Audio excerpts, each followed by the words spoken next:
अस्सलाम वालेकुम। कैसे हैं आप सब लोग? उम्मीद करती हूँ खैर आफियत से होंगे। आज का जो मेरा लेक्चर है वो है डिटेल स्टडी अबाउट सेल। ठीक है, सेल की कंप्लीट स्टडी। अच्छा, after watching this video you will be able to, ठीक है, ये वीडियो जब ख़त्म होगी तो आप जो है वो क्या क्या इस वीडियो से सीख पाएंगे। उसका जो है सबसे पहले इसके ऑब्जेक्टिव हैं इस वीडियो के कि आप सबसे पहले डिफ़ाइन करना सीख जाएंगे कि सेल क्या होता है।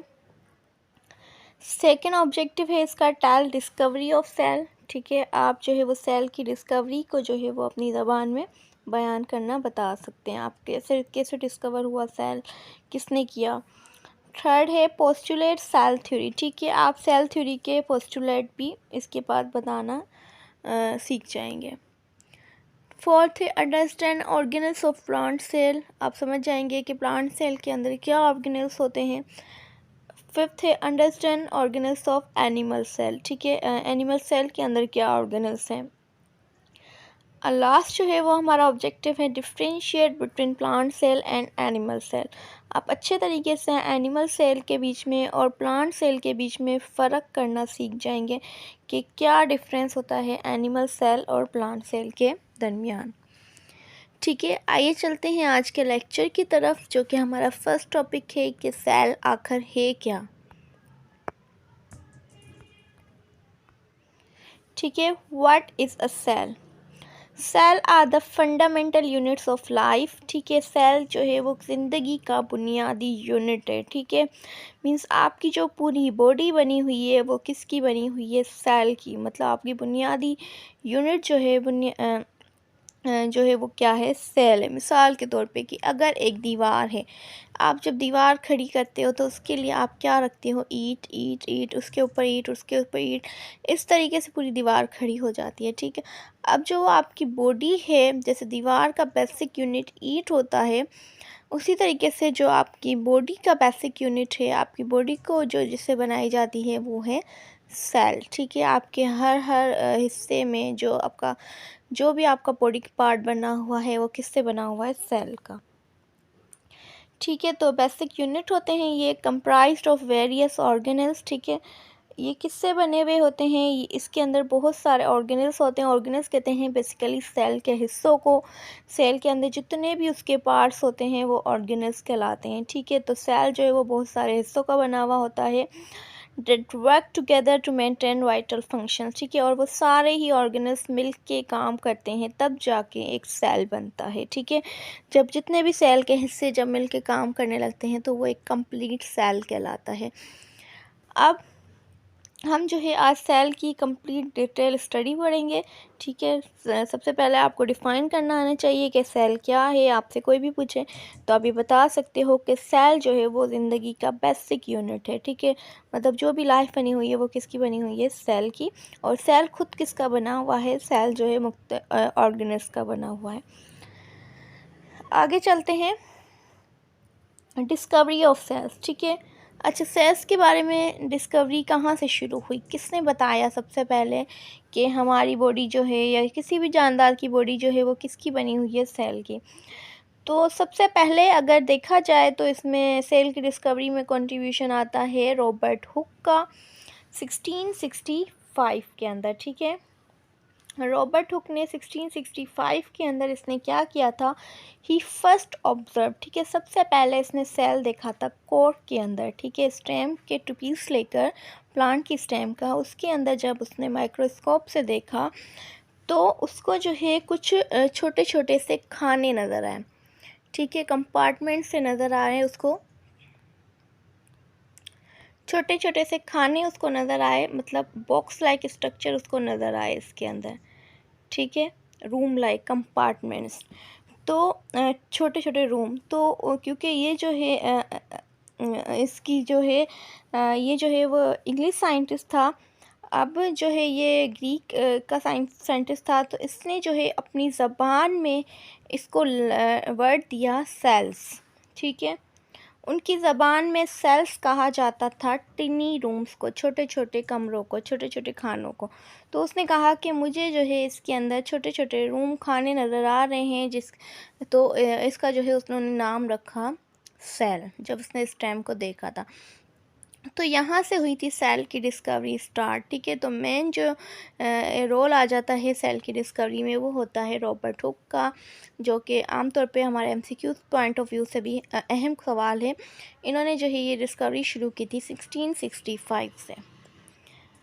ठीक है, उसके बाद एक और साइंटिस्ट का भी जो है आता है नाम, वो है एंटोन वैन ल्यूमेनहुक। ठीक है, 1674 के अंदर इन्होंने जो है माइक्रोस्कोप के ज़रिए से सिंगल सेल ऑर्गेनिजम्स को देखा था। कुछ सिंगल सेल मतलब एक सेल वाले जानदारों को इन्होंने फिर माइक्रोस्कोप से देखा था। ठीक है, सबसे पहले discover living cell single cell. ठीक है, इन्होंने पहली बार जो है वो जानदार, क्योंकि कोक के अंदर तो वो डेड सेल थे, तो लिविंग सेल्स को मतलब जो जानदारों के अंदर पाए जाते हैं वो लिविंग सेल्स को उन्होंने जो है सबसे पहले एंटोन वैन ल्यूवेनहुक ने देखा था। इन्होंने सिंगल सेल ऑर्गेनिजम्स को देखा था। ठीक है, single cell organism means unicellular, एक सेल वाले जानदारों को देखा था, जैसे कि बैक्टीरिया है और प्रोटिस्ट। ठीक है, बैक्टीरिया और प्रोटिस्ट एक सेल वाले जानदार कहलाते हैं, और इनको सबसे पहले माइक्रोस्कोप में देखने वाले कौन थे? Anton van Leeuwenhoek. ठीक है, तो डिस्कवरी को याद रखिएगा। डिस्कवरी में सबसे पहले जो नाम आता है वो आता है रॉबर्ट हुक का। इन्होंने कॉक के अंदर जो है वो माइक्रोस्कोप के ज़रिए से जब देखा तो इनको जो है वो छोटे एक रूम लाइक स्ट्रक्चर नज़र आया, जिनको इन्होंने सेल का नाम दिया। उसके बाद एंटोन वैन ल्यूवेनहुक आए, उन्होंने कुछ सिंगल सेल ऑर्गेनिज़म को मज़ीद तफसील में बयान किया, जैसे कि उन्होंने देखा था बैक्टीरिया को और प्रोटिस्ट को माइक्रोस्कोप के अंदर। ठीक है, उसके बाद आगे चलते हैं। ठीक है, the cell theory next topic है हमारा, द सेल थ्योरी। ठीक है, सेल थ्योरी किसने दी थी? ठीक है, सेल के बारे में डिटेल स्टडी किसने बताई थी? ठीक है, तो सेल थ्योरी जो मतलब जिसके 3 मेन पोस्टुलेट कहलाते हैं, वो जो है वो 3 साइंसदानों ने मिल के दी थी। ठीक है, सबसे पहले आ जाता है कंट्रीब्यूशन मैथियस श्लेडन का। ठीक है, श्लेडन जो है वो क्या थे? वो एक बॉटनिस्ट थे। बॉटनिस्ट मीन्स जिनको जो माहिर हैं प्लांट की स्टडी में। ठीक है, ये एक बॉटनिस्ट थे, और इन्होंने 1838 में इन्होंने क्या किया था? इन्होंने प्लांट सेल्स को प्लांट के जो है स्ट्रक्चर्स को उन्होंने माइक्रोस्कोप के अंदर देखा था, और वो पूरा सेल का बना हुआ था।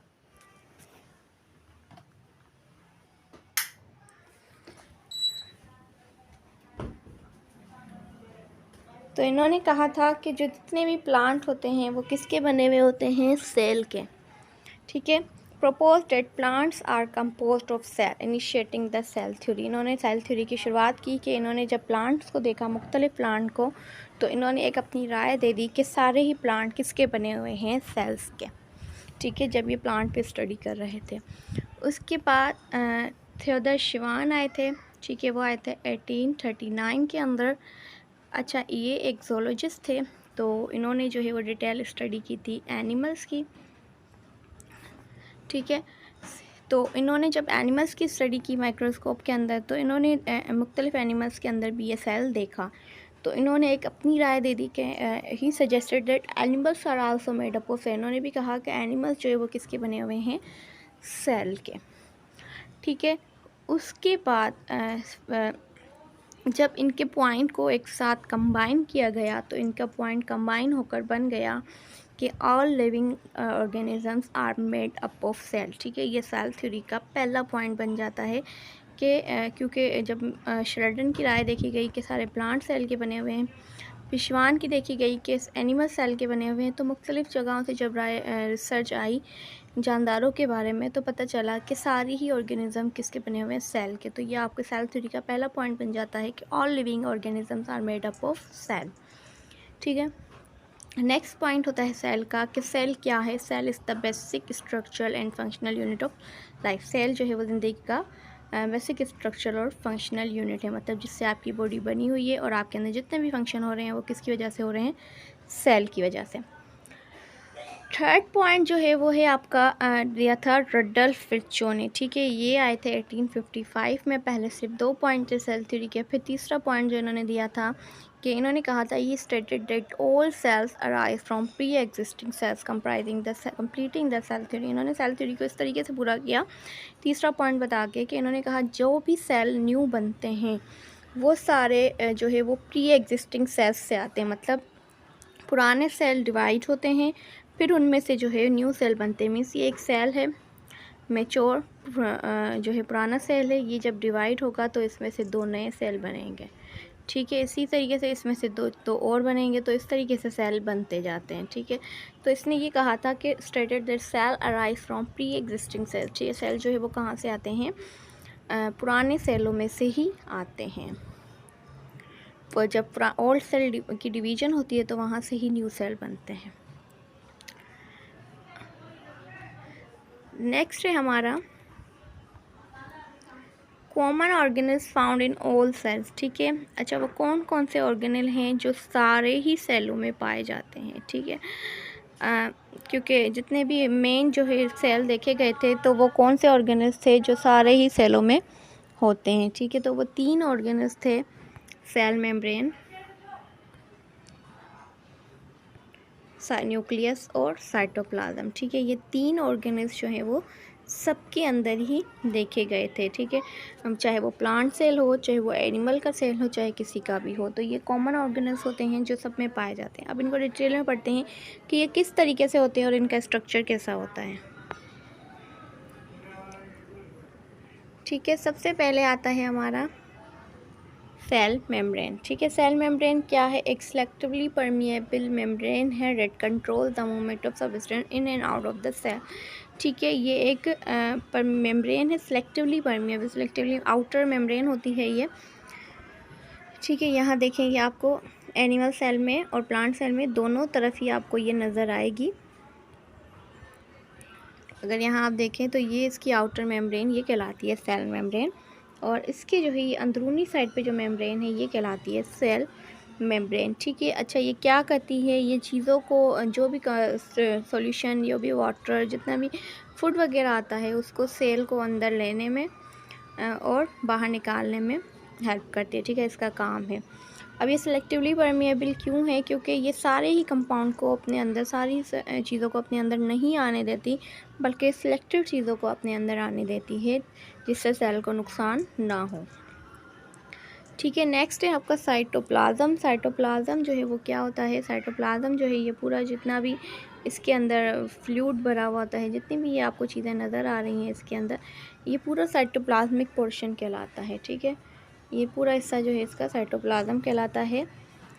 द जेली लाइक सब्सटेंस, ये जितना भी इसके अंदर ग्रीन कलर का मवाद भरा हुआ है, इसके अंदर जो है वो पर्पल कलर का फ्लूइड भरा हुआ है, इसको हम कहते हैं साइटोप्लाज्म, ठीक है। साइटोप्लाज्म क्या होता है, the jelly like substance that fills the cell and houses various organelles, ठीक है। अच्छा, साइटोप्लाज्म क्या होता है, एक जेली लाइक कंपाउंड होता है जो पूरा सेल में भरा हुआ होता है और जहाँ पे मुख्तलिफ ऑर्गेनल पाए जाते हैं सेल के, ठीक है। उसके बाद आ जाएं, तीसरा हिस्सा जो है वो न्यूक्लियस है। न्यूक्लियस ये आपको पर्पल कलर का नज़र आ रहा है, प्लांट सेल में भी नज़र आ रहा है और एनिमल सेल में भी नज़र आ रहा है। ये न्यूक्लियस होता है, ये क्या है, ये कंट्रोल सेंटर होता है सेल का, ठीक है, जो पूरे ही सेल को क्या करता है, कंट्रोल करता है, ठीक है। सेल के अंदर जितनी भी एक्टिविटीज़ होती हैं उनको जो है वो न्यूक्लियस कंट्रोल करता है। मतलब सेल के अंदर क्या होना है, क्या नहीं होना, कौन सी प्रोटीन बननी है, कौन सी एक्टिविटी होनी है, तो जैसे मतलब ये सेल का दिमाग है, ठीक है। तो सब कुछ यही डिसाइड करता है सेल के लिए, ठीक है। अब इस न्यूक्लियस के अंदर ही जो है वो डीएनए होता है, हेरिडिटी मटेरियल, जो हमें अपने पेरेंट्स से मिलता है, और इसका काम क्या है कि सेल की सारी एक्टिविटीज़ को रेगुलेट करना। ये थे 3 मेन ऑर्गेनल्स जो सारे सेलों में होते हैं। आगे चलते हैं, ऑर्गेनल्स इन प्लांट सेल्स, ठीक है। सिर्फ वो ऑर्गेनल्स जो प्लांट सेल में होते हैं पर एनिमल सेल में नहीं पाए जाते, ठीक है। तो वो तो तीन मेन ही हैं। अब उसके अलावा जो प्लांट सेल में एक्स्ट्रा ऑर्गेनल्स होते हैं वो कौन से हैं, ठीक है। तो उनके जो है यहाँ पे 3 जो मुझे मेन लगे उसके बारे में मैंने बताया है। एक है क्लोरोप्लास्ट, ठीक है, ये एक ऐसा ऑर्गेनल है जो प्लांट में होता है और एनिमल में नहीं होता, सेल वाल। प्लांट में होती है और एनिमल में नहीं होती। और लार्ज सेंट्रल वैक्यूल, ठीक है, ये भी प्लांट में होता है और एनिमल में नहीं होता। अच्छा, क्लोरोप्लास्ट होता क्या है? ये ग्रीन स्ट्रक्चर होता है, ठीक है, that contains chlorophyll. Green colour का स्ट्रक्चर है, इसके अंदर क्लोरोफिल मौजूद होता है। क्लोरोफिल एक क्या है? क्लोरोफिल एक ग्रीन कलर का पिगमेंट है, ठीक है। अच्छा, वो ग्रीन कलर का पिगमेंट क्या करता है? ठीक है, ये ग्रीन कलर का जो पिगमेंट है ये क्या करता है, इसका काम क्या होता है क्लोरोफिल का, कि इसके अंदर, अच्छा, क्लोरोप्लास्ट के अंदर क्लोरोफिल भी होता है, इसके अलावा और पिगमेंट भी होते हैं, ठीक है, और कलर्स देने के लिए भी पिगमेंट पाए जाते हैं, ठीक है। लेकिन मेन जो है यहाँ पे फोकस हमारा आज क्लोरोफिल पर है, क्योंकि क्लोरोफिल सबसे अहम है। तो क्लोरोफिल वो होता है जिसकी वजह से प्लांट का कलर ग्रीन होता है, और इस क्लोरोफिल की वजह से ही प्लांट जो है वो अपना फूड तैयार करता है, ठीक है, कन्वर्ट करता है सनलाइट को एनर्जी में, ठीक है, फोटोसिंथेसिस के दौरान।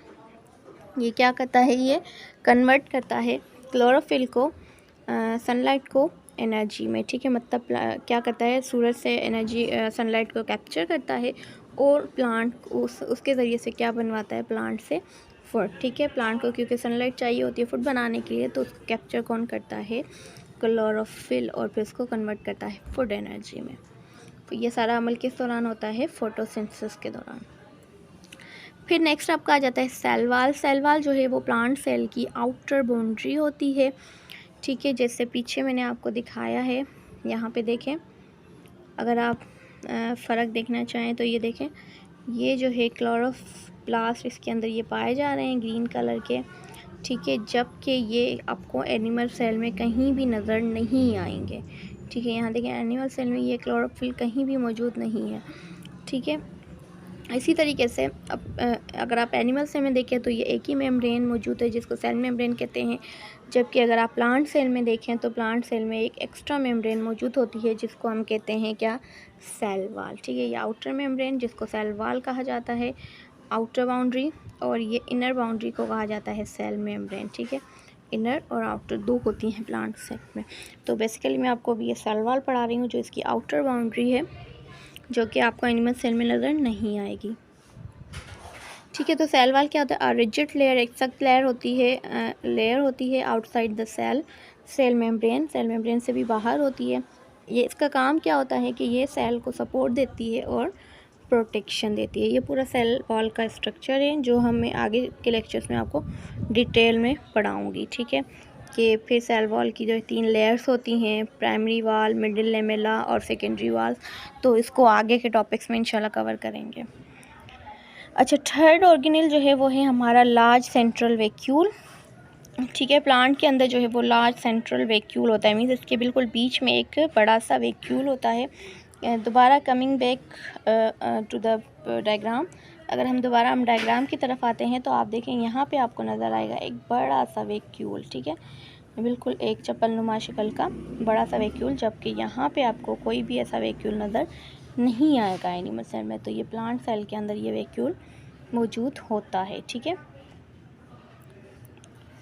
तो ये सारा जो है वो आपका प्लांट सेल के अंदर मौजूद होता है, जबकि एनिमल सेल के अंदर मौजूद नहीं होता, ठीक है। इस वैक्यूल के बारे में अब हम डिटेल में पढ़ते हैं कि इस वैक्यूल का काम क्या है,